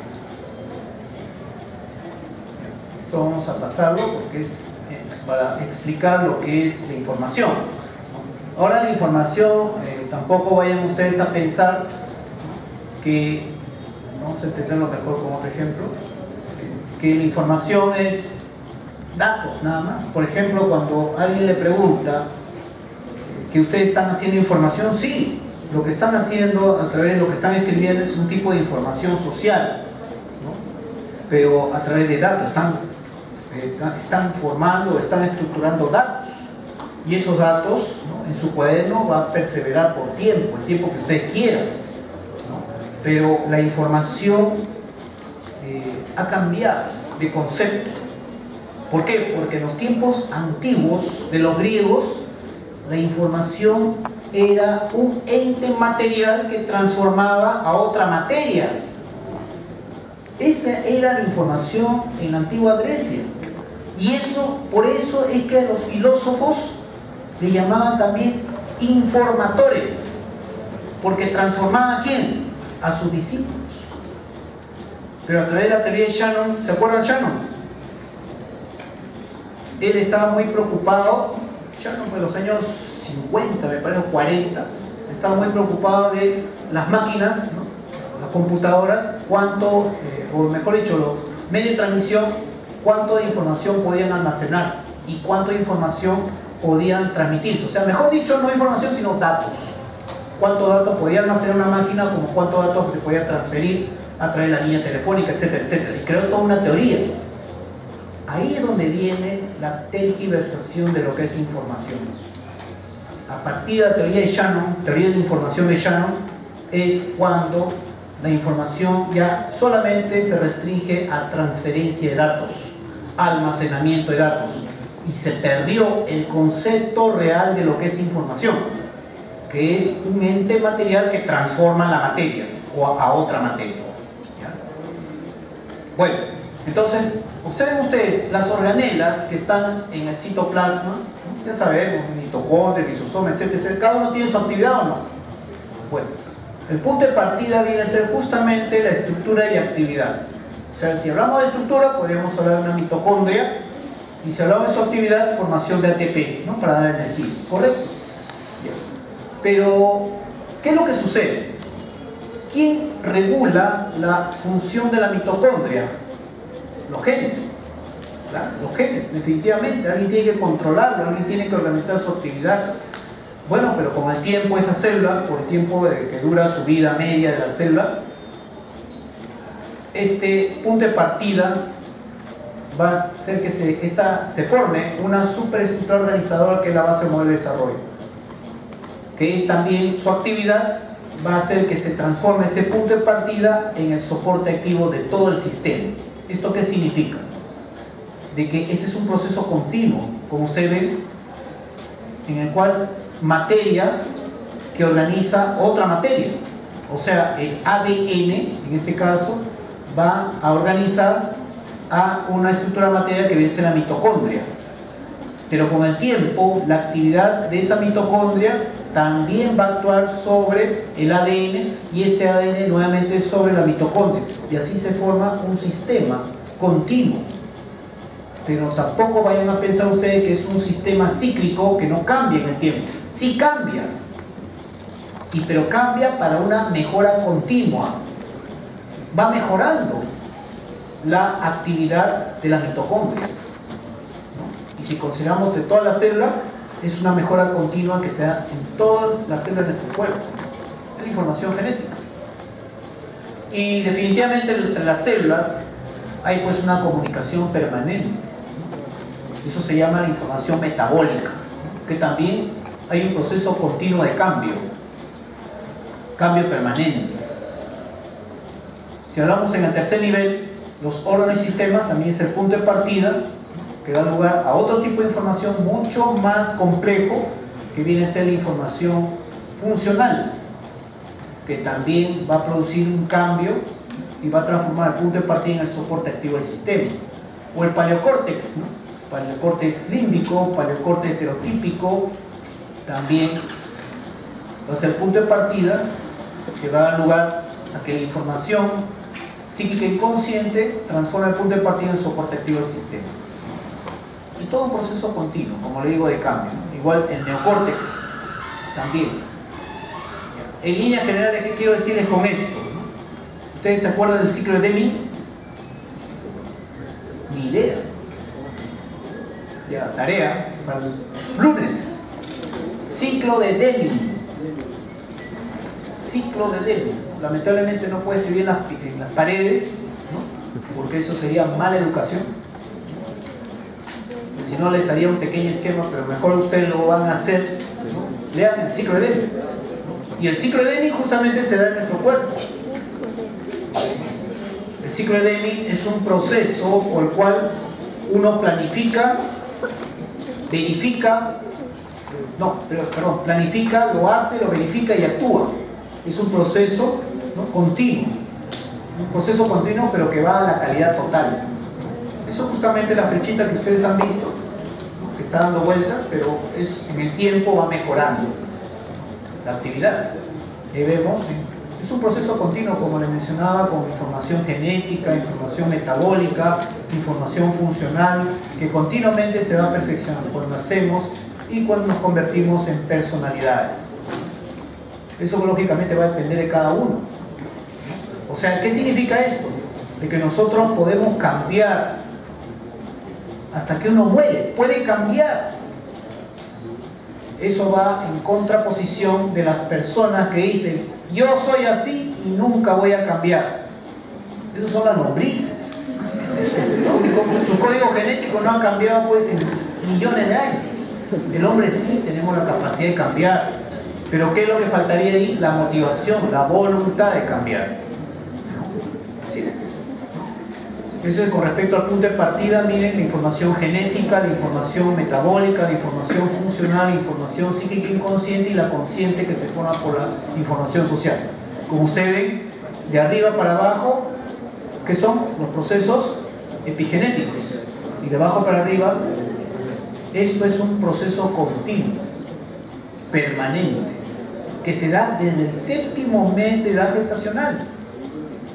Y eso va a mi consejo. Cuando ustedes se junten con su pareja, ¿no? Que lógicamente, ¿no?, solamente podrán tener herederos siempre se junten, son heterosexuales, ¿no? Porque pues es un poco difícil que vayan a adoptar cuando se junten entre ambos sexos. Elijan bien a su pareja. Tienen que elegir bien. No lo elijan por la parte externa, nada, porque tiene buen carro, tiene buena casa, buena protección, se viste bien, todo eso, ¿no? Hay que elegir por lo que es la persona. Porque si tú eliges por lo que es la persona y aparte tú también tienes virtudes, tus hijos van a salir así como tú y tu pareja, 50-50, ¿no? Pero si van a estar eligiendo por todas las características externas, ahí viene la explicación por qué hay padres que tienen ya sus hijos que entran a la adolescencia y no lo reconocen realmente, ¿no? Dicen, pero ¿por qué se porta así? Si ha estado en un colegio de monjas o colegio de padres desde que ha estado de los 4 años. Ahora pues es una... se escapa, fuma, hace todo. Eso es porque uno ha sido. Si tú no modificas tu forma de ser y encima tu pareja, tampoco, igualito. Primero tiene que haber ese convencimiento de querer cambiar. Si no, se van a acordar mis palabras cuando tengan sus hijos adolescentes. ¿Y por qué? Porque no olvidemos de que el nuevo ser ya está codificando información social de la madre, mucho más en el 3er trimestre del embarazo. Pero hay múltiples teorías que dicen que desde el momento de la concepción, inclusive. Hace poco acabo de dar un curso de especialización de neurofisiología fetal y yo lo hice todo en base a la teoría informacional. Y después me mostraron un libro de Verdi que dice la vida interior o fetal del niño, y que son en base a puras empirismo nada más, o sea, de todo lo que han recogido los psiquiatras, los obstetras, etcétera, y ahí estaba todo. Si yo sabía de ese libro, yo ya había hecho una suposición de cómo estaría influenciando la información social en la madre sobre el feto. Les recomendaría que compren ese libro o saquen una copia, les voy a decir a la delegada si desean, ¿no? Sobre todo porque ustedes van a ser padres, ¿no? ¿O no? No, ahora, después, cuando ya te comience a veces ni siquiera te vas a dar cuenta. Claro.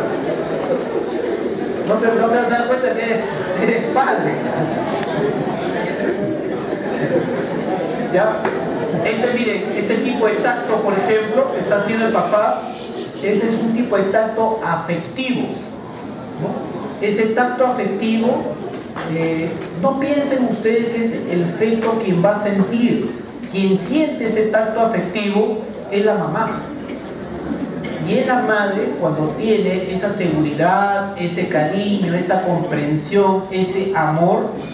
Cuando está en un estado de bienestar, la mamá también a través de neurotransmisores se lo transmite al feto. Hay una sensación de bienestar fetal. Y esto también pues es importante, al menos para aquellos que sienten algo, ¿no?, por otros seres humanos. En cuanto al avance de la célula nerviosa, estamos hablando del primer nivel, aquí, primer nivel. Recuerden ustedes que si yo ahora voy a estar hablando de cada nivel, es una ficción útil, porque recuerden que todo está interrelacionado, ¿no? Uno contiene al otro y al otro y al otro y al otro, ¿no? Esa es la organización que tiene nuestro cuerpo. Y esto es lo que nos han enseñado pues en anatomía, sistema nervioso central y el periférico, ¿no? Bueno, ustedes ven aquí de un libro, ¿no?, que actualmente se distribuye, ¿no?, en Europa, ¿no?, es Fisiología Integrada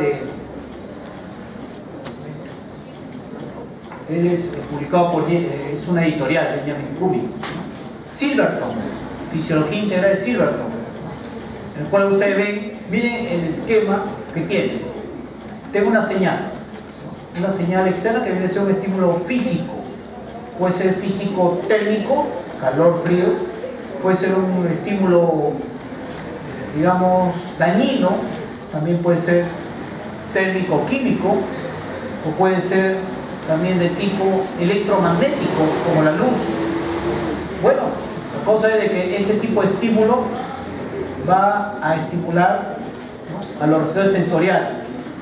Y este tipo de estímulo físico se convierte en impulso nervioso a través de los receptores sensoriales.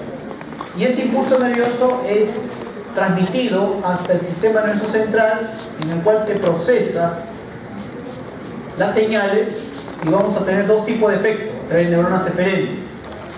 Un efecto a través de la activación de neuronas motoras somáticas y también autonómicas. Ejemplo, si nosotros tenemos, un estímulo químico de nuestro medio interno, ¿no?, aquellos que no han almorzado, o muchas veces los que no han tomado desayuno, ¿no?, ese estímulo, ¿qué cosa representa de nuestro medio interno? ¿Cuál es el estímulo químico que nos hace sentir hambre?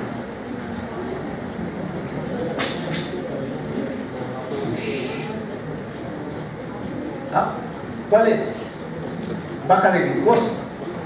Baja de glucosa. ¿Claro? Baja de glucosa es un estímulo químico, ¿no? O sea, bajó la concentración de glucosa. Ya, ¿quién lo recepcionó esto? Osmoreceptores, ¿no?, pero que está a nivel hipotalámico. Bueno, se codifica este estímulo químico, la baja concentración de glucosa, en impulso nervioso. Esto lo procesa el sistema nervioso central y vamos a tener otro tipo de respuesta. Del punto de vista motor somático, ¿nos movemos más o nos movemos menos cuando tenemos hambre? Menos, para economizar energía, efectivamente. Y del punto de vista autonómico, ¿se activa más el simpático o parasimpático? Parasimpático, ¿no? Porque hay una serie de secreciones, ¿no? Cuando la persona está con hambre y de repente comienza a pensar en un lomo saltado, comienza a cegar, ¿no? Hay salivación, ¿no? Como también comienza a aumentar, ¿no?, el peristaltismo, comienza a sonar el estómago, ¿no? Y algunos dicen, el intestino grueso se quiere comer el intestino delgado, ¿no? Los borborismos se llaman. Bueno, todo esto son también respuestas que van a ser detectadas por receptores, y a través del mecanismo de feedback, o sea, regresan nuevamente al sistema nervioso central para poder ser afinados nuevamente, ¿no? Puede incrementarse, puede disminuir. Ya, pero ahí, en todo este esquema, ¿dónde está la sensación de hambre? Y dentro de la sensación de hambre, todavía yo les digo algo más. Algunos de ustedes, cuando han tenido hambre, en algunas ocasiones no han querido comer algo salado o algo dulce. Ya, pues eso depende del tipo de estímulo o del tipo de deficiencia que uno tiene, ¿no? Por ejemplo, alguien desea comer algo grasoso, es porque tiene deficiencia de ácidos grasos, ¿no? O quiere comer algo proteico, ¿no?, porque tiene deficiencia justamente de la concentración de aminoácidos, o tiene deficiencia de glucosa, quiere comer algo dulce, ¿no?, por deficiencia de glucosa, de carbohidratos, etc. Todo eso, nuestro cuerpo, ¿no?, tiene ese tipo de sensaciones diferenciadas, ¿no? Pero no está acá. ¿Por qué? Porque es un esquema en el cual, tipo arco reflejo, ¿no?, hay una entrada y una salida, ¿no? Es un esquema muy simple, ¿verdad? Ahora no se asusten, por favor. Esto lo que quiero yo representar es que cuando uno tiene el menor estímulo, realmente toda la corteza cerebral se activa.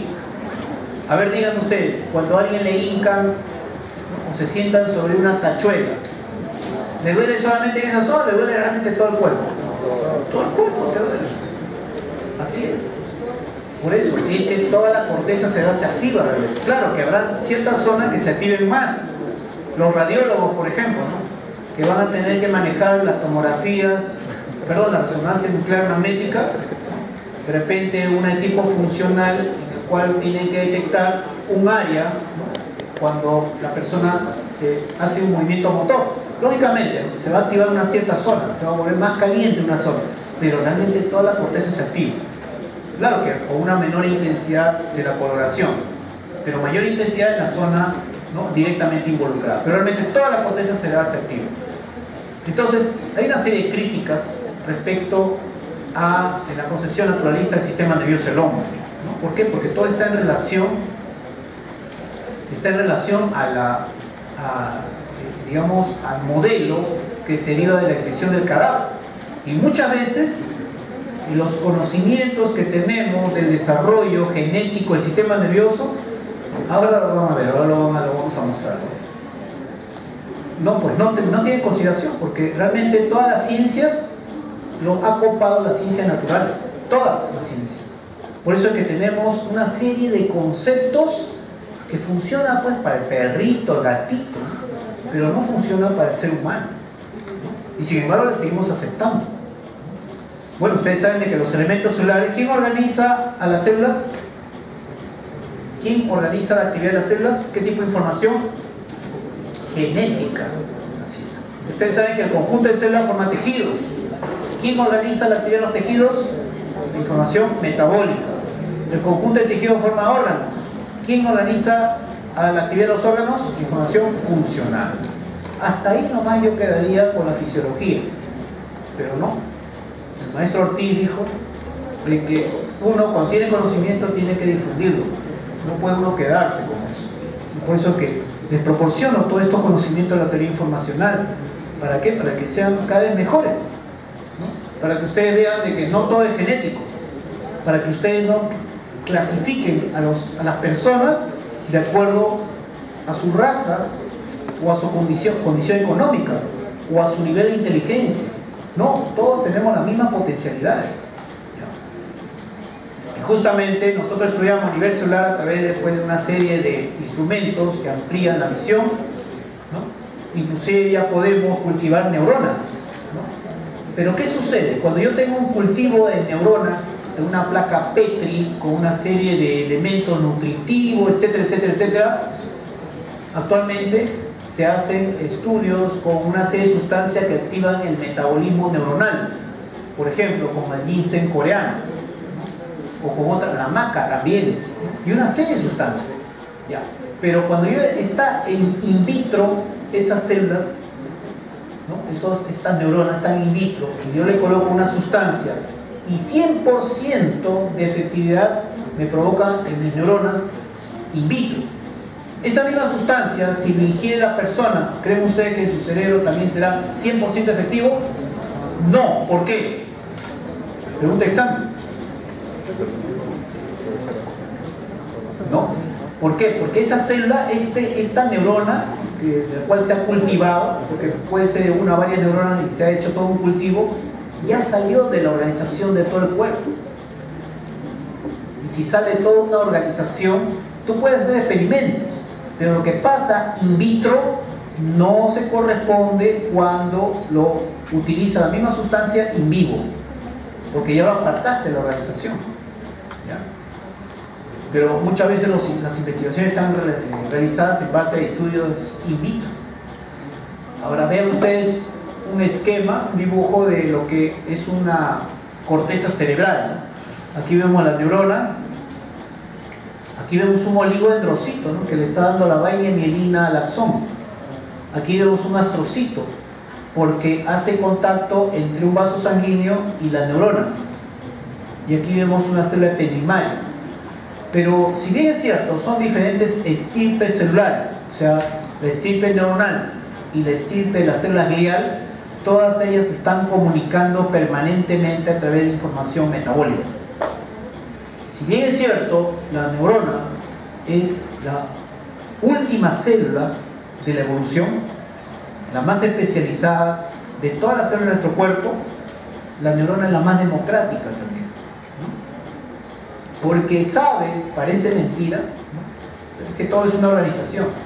Sabe pues que no puede decir pues yo soy lo máximo y todos tienen que venir a mí, ¿no?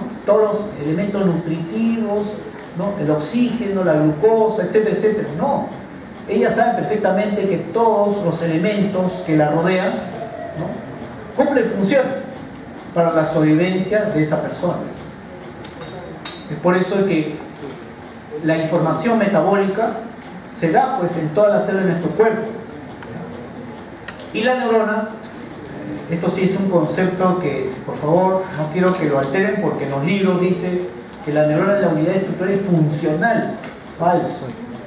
La neurona solo es la unidad estructural del sistema nervioso, ¿no? Porque forma parte de la estructura, ¿no? Ahí ven ustedes el soma, el árbol dendrítico, y aquí el axón, que no se ve tan largo porque es un corte, ¿no? Que no ha agarrado toda la longitud del axón. Lo que sí sabemos que cada compartimiento es especializado en la neurona. Tiene un árbol dendrítico, tiene un soma, tiene un axón. Estos son los tres partes importantes que están descritos en los libros. Lo que he agregado es esto: los terminales presinápticos, justo donde se desarrolla, ¿no? La sinapsis.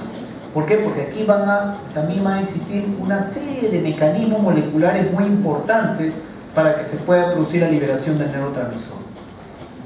Y con respecto a la actividad de una neurona, ¿no? Existen en la membrana lo que se llama fenómeno de propagación del impulso nervioso. ¿Qué significa esto? De que la propagación del impulso nervioso se da en cada sinapsis. Hay un impulso nervioso que se genera, y en cada sinapsis ese impulso nervioso se va a propagar, y se propaga en forma de ondas radiadas, como cuando uno deja caer una piedra en un estanque de agua tranquila, no se forman ondas, igualito, y de cada sinapsis. Ahora consideren ustedes que una neurona puede tener entre 2 hasta 150.000 sinapsis, ¿no? O sea, van a tener cualquier cantidad de impulsos nerviosos. Bueno, pero de cada sinapsis vamos a ver que se va a propagar ese impulso nervioso que se da en la membrana de la dendrita, como la membrana del cuerpo, ¿no? El cuerpo neuronal. Todo ese tipo de impulsos nerviosos que se generó en cada sinapsis se tiene que integrar en un solo lugar de la neurona. ¿Dónde se integra? En la membrana del cono de arranque axonal. Una vez que se integran todos esos impulsos nerviosos que vienen de cada sinapsis en la membrana del cono de arranque axonal, se va a producir una respuesta de esta neurona. O sea, génesis de un impulso nervioso, producto de esa integración. ¿Dónde se da? En la membrana del segmento inicial del axón. Y una vez que se genera ese impulso nervioso como respuesta, se va a transmitir por toda la membrana axonal ese impulso nervioso. Entonces, le podría preguntar en el examen, ¿no? ¿En qué parte de la neurona se da la propagación, la integración, la génesis y la transmisión de impulso nervioso? ¿En qué parte de la neurona? Todo, ¿no? Todo es mucho. En el citoplasma se da, en el núcleo se da. No es la respuesta. Y les he repetido 4 veces, les he repetido esa estructura de la neurona. Nada. ¿Ah? Nada. Tampoco. ¿Por dónde? O sea, la pregunta clave sería, ¿no? La pregunta: el fenómeno del impulso nervioso, ¿en qué parte de la neurona se produce, se propaga, se integra, se genera y se transmite?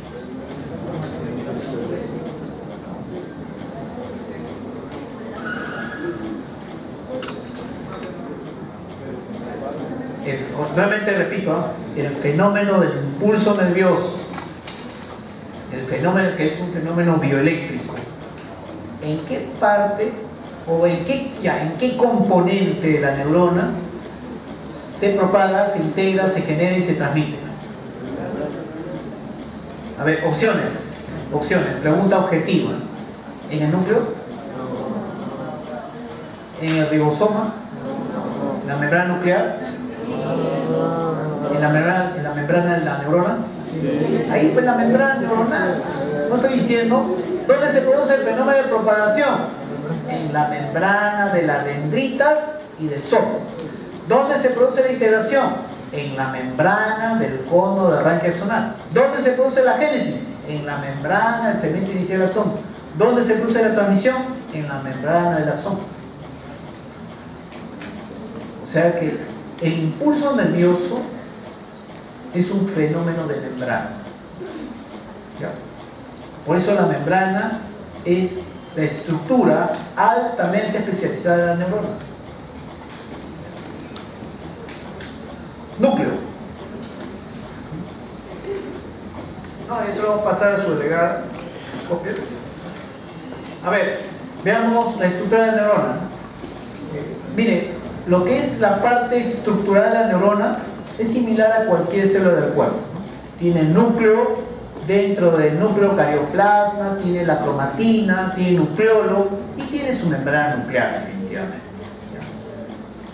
Ahora, con respecto a las formas que tienen las neuronas, hay más de 140 formas de neuronas. ¿De qué depende? Depende justamente de la activación de una serie de genes, 5000 genes, ¿no? Pero ¿eso de qué depende? La activación de esos 5000 genes, ¿no? De todo lo que es la parte que corresponde, ¿no?, al entorno, ¿no? A todo eso, todo lo que es la parte del entorno, ¿no? O sea, todas las experiencias que nosotros tengamos, ¿no? Por ejemplo, ¿ustedes creen que se activarán en un pianista? Ustedes saben de que el pianista tiene que tener bien desarrollado el manto cortical que tiene que ver con los movimientos de los dedos de la mano, ¿no es cierto? Como también el músico, el director de orquesta. ¿Qué órgano sensorial tiene que estar altamente desarrollado? La parte auditiva. Por lo tanto, el área primaria de audición tiene que estar bien desarrollado. Y lógicamente, si yo, digamos, utilizo más un órgano sensorial, entre comillas, lo educo, voy a tener mayor activación de genes. Y esos genes, cuando se activan, lógicamente voy a tener un tipo o varias variedades de neuronas relacionadas justamente para esa función. Por eso es que yo puedo tener un fenotipo de neurona, o sea, una forma especial de neurona, por las diferentes señales que voy a recibir en el transcurso de mi vida. Se van a activar una serie de vías, y esas vías van a activar una serie de genes de respuesta temprana, como también genes de respuesta tardía. Bueno, y miren, los estudios a nivel genético del sistema nervioso, ¿saben en base a qué modelos animales se ha estudiado?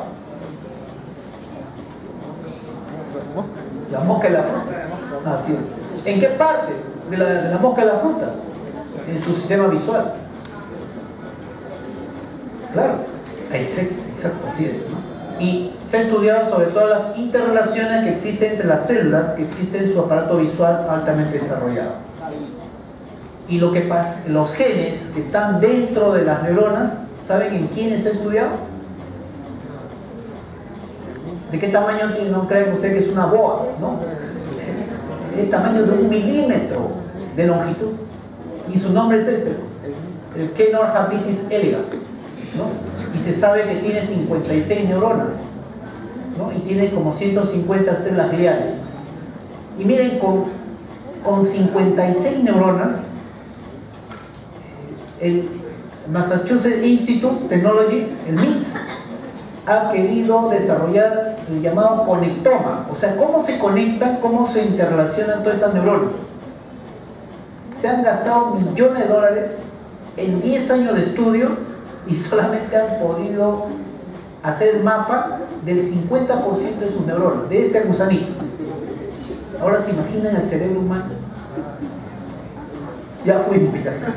Salvo que existan otros sistemas de cómputo súper y altamente especializados, ¿no? Pero ese es el proyecto que desarrolló el MIT hace como 5 años. 10 años de estudio, ¿no? 10 años de estudio, se invirtió $1 millón solamente para saber cómo se conectan el 50% de sus neuronas, ¿no? Porque es altamente complejo. Entonces, se han estudiado pues, a nivel genético con respecto a esta mosca, la fruta, y los genes también, ¿no? Este gen, por ejemplo, este es el romboencéfalo de la rata, ¿no? Y miren, una serie de genes que se activan y se tienen que también desactivar. Por eso en el desarrollo del sistema nervioso hay genes que se activan segundos, hay otros genes que se activan días, horas, meses, años o toda la vida. Por eso es que el desarrollo del sistema nervioso es muy delicado, muy delicado. Eso es con respecto al cerebro de la rata. Ustedes saben que ya no se puede hacer experimento en seres humanos, ¿no? Está prohibido. Y bueno, otro factor que contribuye también a la diferenciación de las neuronas viene a ser los factores neurotróficos. Tenemos el factor de crecimiento fibroblástico, el factor de crecimiento neural, etc. Ya, pero apunten esto, porque los factores neurotróficos, ¿a qué contribuyen? Uno, a la sinaptogénesis.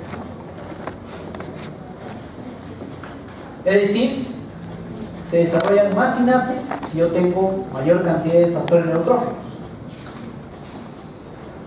Y también se contribuye a la supervivencia neuronal. ¿Por qué? Porque nuestras neuronas, como son las únicas células del cuerpo que nunca descansan y por lo tanto se mueren, 20.000 neuronas al día, se van muriendo. Si no duermen, se duplica o triplica esa muerte neuronal. Encima, si se alcoholizan, se quintuplica, sextuplica.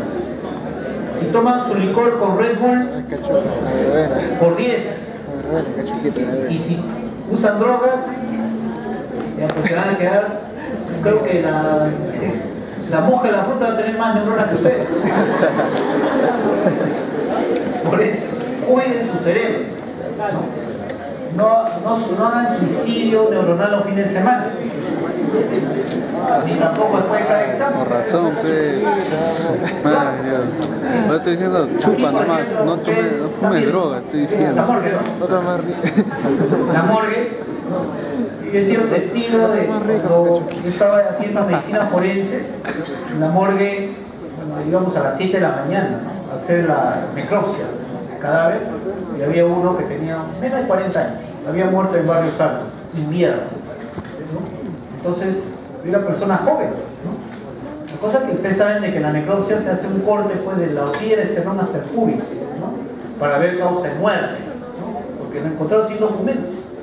Investigaron el corazón para saber si había muerto por un infarto masivo, ¿no? El páncreas, si había tenido una pancreatitis, tampoco. Hígado, hepatitis fulminante, tampoco. No había causa de muerte en la parte torácica ni abdominal. Cuando abrieron el cráneo, ¿no? Todo el área, más o menos es esta área, pues la sala de necropsia, ¿no? Y hay varias mesas. Toditito el ambiente olor a etanol. Y el cerebro estaba hinchado y rojo. Edema cerebral. Entonces a mí no me pueden engañar. Ese profesor cuenta lo mismo todos los años. Resaca, ¿no? Después de alcoholizarse, que tiene dolor de cabeza, está por un trastorno electrolítico que aquí, que allá, que vasodilatación. No, eso es edema cerebral. Y edema cerebral mata neuronas. Mata neuronas. Aparte ustedes saben que la resaca también tiene pues acidez, una serie de trastornos. ¿Y qué hacen después de cuando tienen resaca? La cortan, ¿no? ¿Cómo la cortan? Más gasolina al fuego. O toman otro vaso de cerveza o se van y comen su cevichito. ¿O no? Aparte que tienen tu gastritis por el etanol, le echan pues más ácido, peor. Y después se quejan, ¿no? Cuando tienen sus úlceras, salen con su título en la mano y con su tremenda úlcera en el estómago, de frente al gastroenterólogo. Bueno, entonces, a ver, ¿cuál sería la gran pregunta de los factores neurotróficos? ya que les he dicho de que ahora la inteligencia no está en relación al peso del cerebro. El cerebro, ¿cuál pesa más en la misma edad? ¿El peso del cerebro del hombre o la mujer? El hombre. Pero ¿cuál tiene mayor densidad de neuronas? El cerebro de la mujer. Por eso hay un complemento. Pero la inteligencia, ustedes saben que hay más de 8 inteligencias, ¿no es cierto? Eso está en relación al número de sinapsis.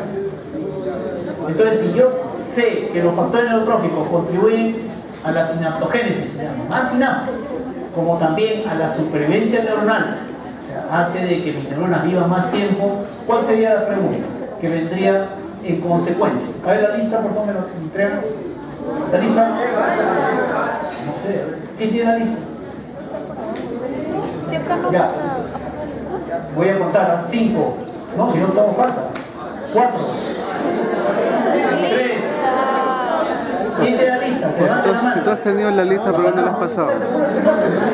¿Ah? Apúrate. Le digo, mano, ¿no? No, para nada. El que tenga la lista, para nada. Más de 200 personas. Julio. Ya, 5 minutos, ¿sabes? Nada más. Oye, tú ya expusiste, ¿no? Sí, expuse. No se puede, has visto, ¿no? Voy a poner el siguiente. Hacemos trabajo, pues, no. O sea, hace una por mes, hace 2 exposiciones por mes. Cada grupo es poner 2 veces. Si está mapeado, no le pongo a nadie. Sí, no. ¿Qué te pasó? Sí, no, pero es que va a faltar. No. Entonces ya no voy a poner ya. ¿Cuál sería la pregunta en consecuencia? No se escucha. ¿Cómo incremento mi factor neurotrófico? ¿Cómo incremento? Fácil. Muy bien lo decían los griegos. Mente sana en cuerpo sano. ¿Ya? Pero 1, la actividad intelectual, y 2, la actividad física. Los 2 tienen que ser. Para que pueda incrementar los factores neurotróficos. ¿Y quién sintetiza los factores neurotróficos? Los astrocitos. Ahora ven ustedes todas las estructuras que tiene la neurona, son las mismas, en todas las células del cuerpo. No habría mucho que hablar al respecto, ¿no? Ya sabemos cuál es la acción, pues, o la actividad del retículo endoplásmico liso, los lisosomas, los mitocondrias, los sustratos, oligoelementos.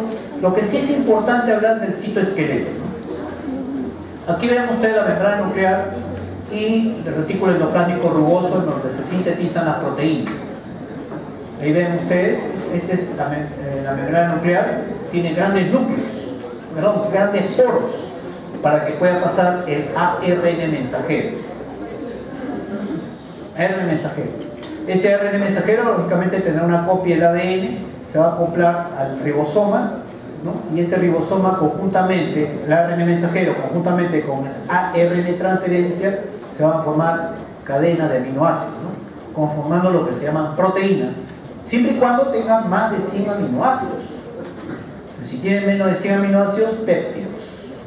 Aparte Golgi, ¿no? El cual sirve no solamente para formar proteínas altamente complejas, sino también para empaquetarlas, esos productos, y poder direccionar esos productos en vesículas o en gránulos para llevarlo al lugar donde lo requiera la neurona. ¿Ya?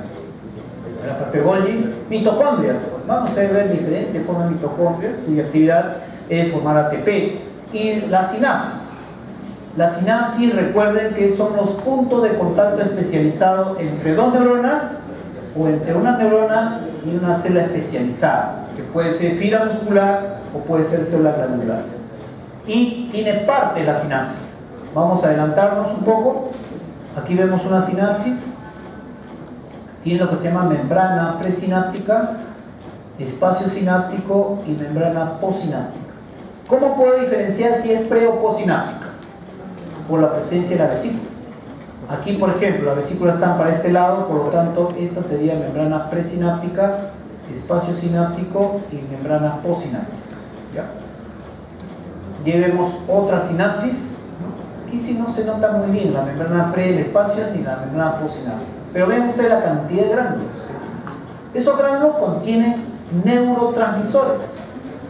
¿Ya? Claro, son 10 tipos de neurotransmisores, ¿no? Empezando por la acetilcolina, dopamina, noradrenalina, adrenalina, serotonina, histamina, glutamato, aspartato, GABA, leucina. Son 10 neurotransmisores, los clásicos. Pero ustedes ven, miren unos gránulos de núcleo denso. Ese va a ser también su tarea de lunes. ¿Qué contienen los gránulos de núcleo denso? ¿Qué contienen? Y ese contenido, ¿en dónde se forma? ¿Ah? ¿Cuál? No. Son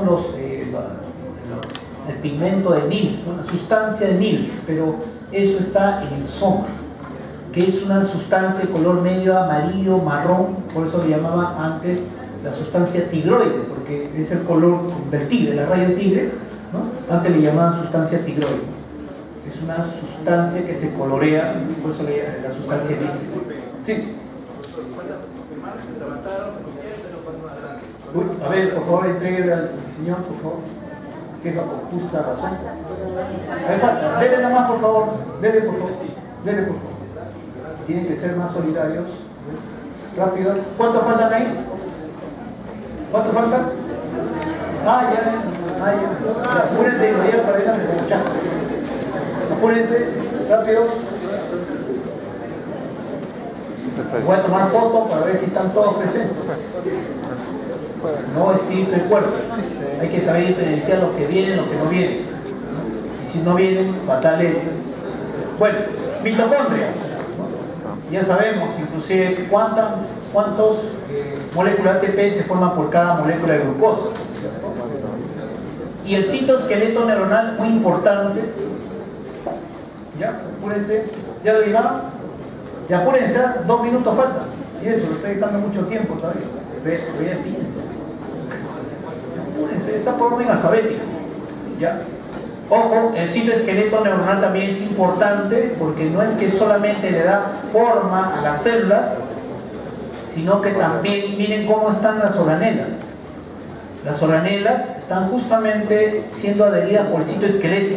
Y el citoesqueleto, no piensen ustedes que son estáticas, son totalmente dinámicas. Es por eso cuando uno ve al microscopio, ¿no?, en un tejido, se están moviendo las organelas. Y se están moviendo justamente porque se ensambla y desensambla el citoesqueleto. ¿Y por qué se mueven las organelas? Porque a través de la información genética está enviando señales.